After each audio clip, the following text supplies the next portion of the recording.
Welcome to From the Files. We reach into our archives to recap, rewind, and remember headlines from the past 65 years of KUAM. In this episode, we're digging into our files, taking a look at typhoons that devastated our region. We'll bring you the sights and sounds from Typhoon Omar in 1992, Typhoon Paka in 1997, and Typhoon Chataan in 2002. Typhoon Omar not only wreaked havoc with our lives, but also the many thousands of visitors who happened to be here when the storm struck. There is the immediate cost of rebuilding, of course, what Omar destroyed, but there's also a long-term toll on what's been the island's bread and butter. Omar turned the bustling Tumon tourist mecca into a virtual ghost town, and the tourism industry is just now getting back on its feet. Typhoon Omar made landfall in 1992. Nestor Lecanto and Ginger Cruz anchored from in the field, examining the economic crisis that followed. Reporter Patrick McMurtry saw some of the devastating damage.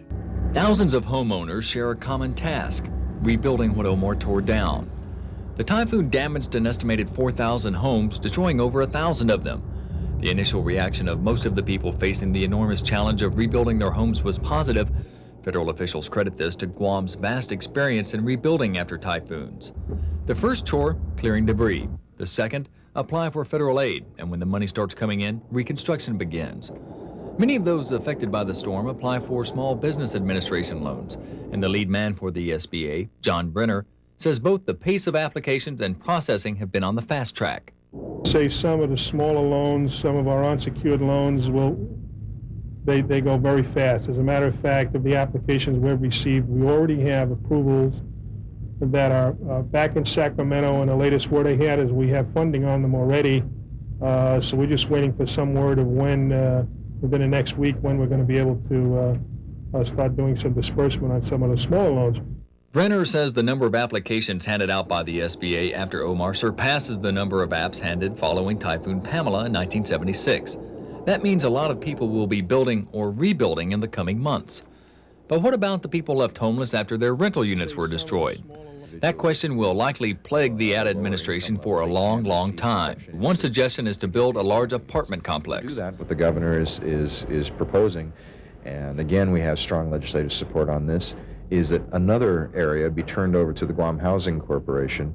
Guam Housing Corporation will use its own financing ability to erect an apartment structure of a minimum of 200 units, and these will be immediately put on the rental market, and again the program will be set up so that for those who are lower income, Section 8 assistance will be available.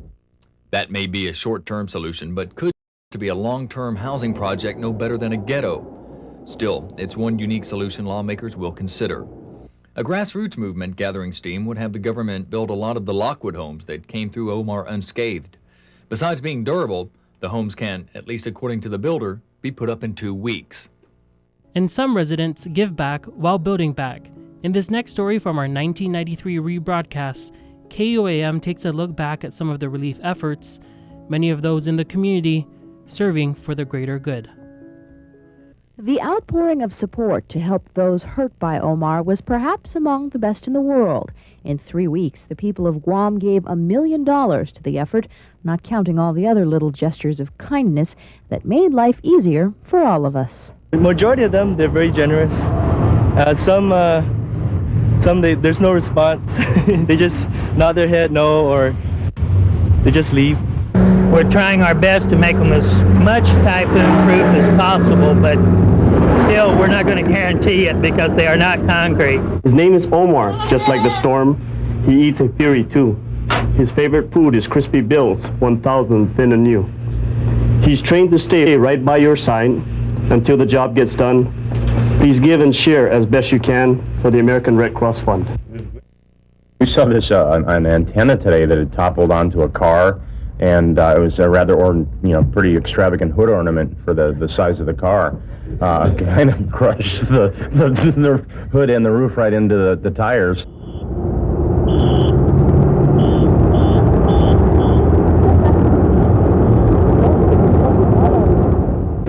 Well, we're just trying to keep the public moving, because of the lights have been out. We want to help GPD control the traffic moving. That way you have less accidents. So it's like anybody, you entertain them, they're in a good mood, they keep moving. They don't get frustrated. When you get frustrated drivers, you get careless drivers. 5 years later, our files show images of Typhoon Paka, which ripped through Guam in 1997. These images of Typhoon Paka ripping its way through Guam is now giving way to pictures like these.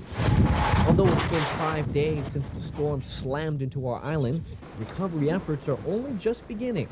Islanders are still waiting for the Federal Emergency Management Agency, FEMA, to give them money to recover. Here is just a handful of more than 200 members affected on Guam. Ever since Typhoon Paka damaged equipment at Guam International Airport, flying people into Guam has been slow. Well, that, of course, has been our primary problem, the inability to get the people here. We have the people waiting to come, but we can't get them in. Newton says it will be another 7 to 10 days before disaster recovery centers are set up.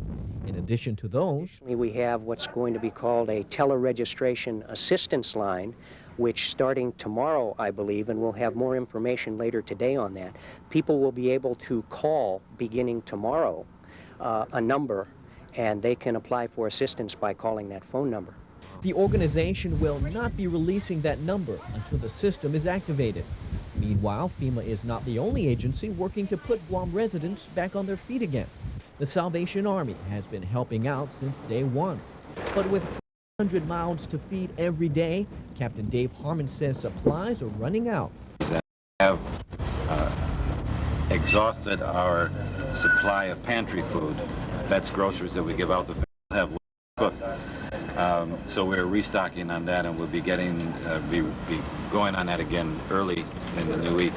Starting tomorrow, the organization will begin handing out free clothes to victims. You'll need a written statement from a mayor, priest, or government official saying you need help. And for those of you who are lucky to have escaped Paka relatively unscathed, whatever the community or the public can do to help provide resources, whether it's financial or in-kind donations, we would really appreciate their kukua in helping to see that the families who have been greatly affected by this typhoon have those resources.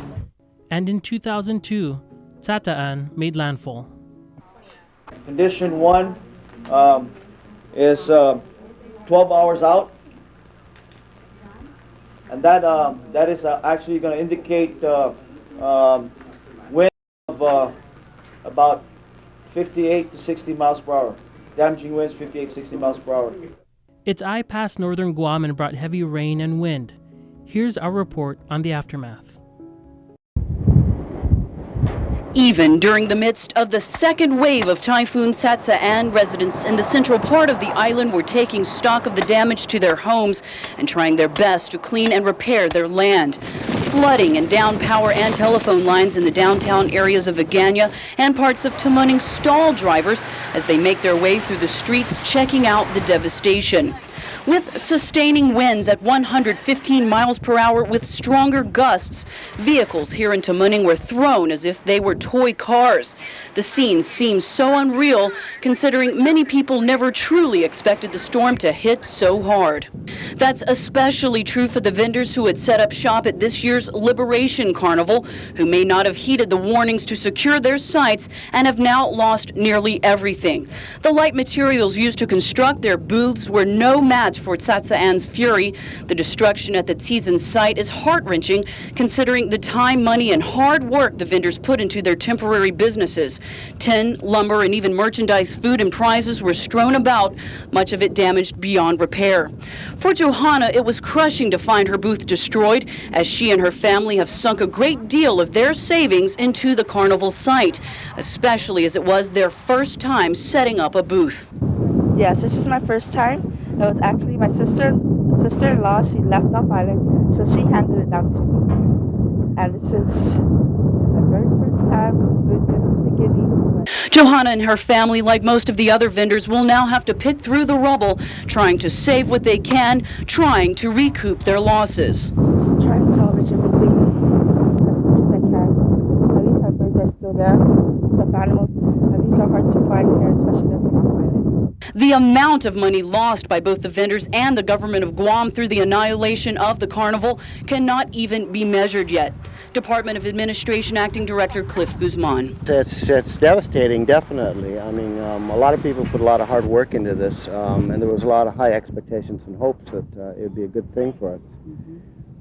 Nobody expected this, and I don't know what we're going to do now. I'm going to have to talk to the vendors. Some of them are out here picking up some stuff and seeing what they can salvage, and it'll be up to the vendors what they want to do, and we'll have to balance that against the cost of cranking it up if we do that.